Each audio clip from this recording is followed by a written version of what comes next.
parole aux associations.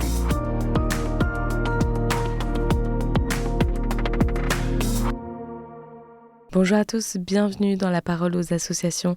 Aujourd'hui, je suis avec Monseigneur Pascal Gollnisch, le directeur général de l'Œuvre d'Orient. Alors Monseigneur Pascal Gollnisch, on écoute votre message enregistré avant la journée pour les chrétiens d'Orient qui s'est déroulé le 25 mai. On vous écoute. Auditeurs de KTO, bonjour. Ce dimanche est le dimanche dédié à la prière avec les chrétiens d'Orient et pour les chrétiens d'Orient, la journée des chrétiens d'Orient.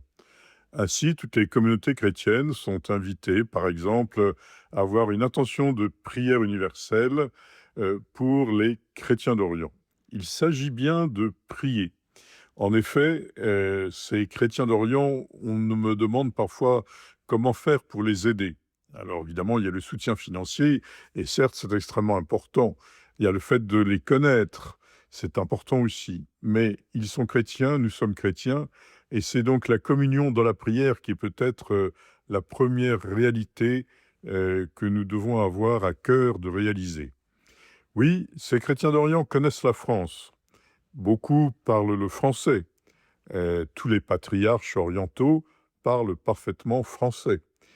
Ils sont souvent issus de congrégations d'origine française.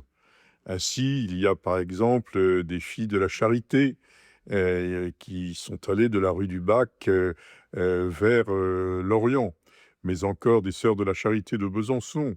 Il y a des dominicains et des dominicaines. Les dominicains d'Irak sont encore sous la responsabilité du provincial qui est à Paris. Il y a bien sûr des jésuites français qui sont en œuvre au Proche-Orient.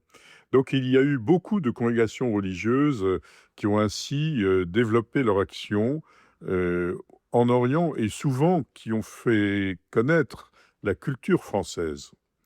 Mais la France représente encore, pour ces chrétiens d'Orient, une nation qu'ils considèrent comme chrétienne. Les auditeurs apprécieront la vérité de cette affirmation, mais ils savent bien qu'il y a une église en France qui est tournée vers eux, qui les connaît. La présidence des évêques de France, depuis plusieurs années, va régulièrement en Orient. De nombreux évêques se rendent en Orient.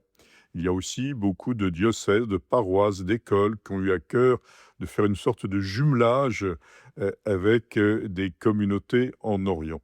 Et donc, dans ce temps de troubles, de tensions, en particulier en Méditerranée, le fait de rétablir un lien de prière, une sorte de pont spirituel enjambant la Méditerranée, est, je crois, de la première importance, d'autant que cette journée des chrétiens d'Orient se développe aussi dans de nombreux pays d'Europe.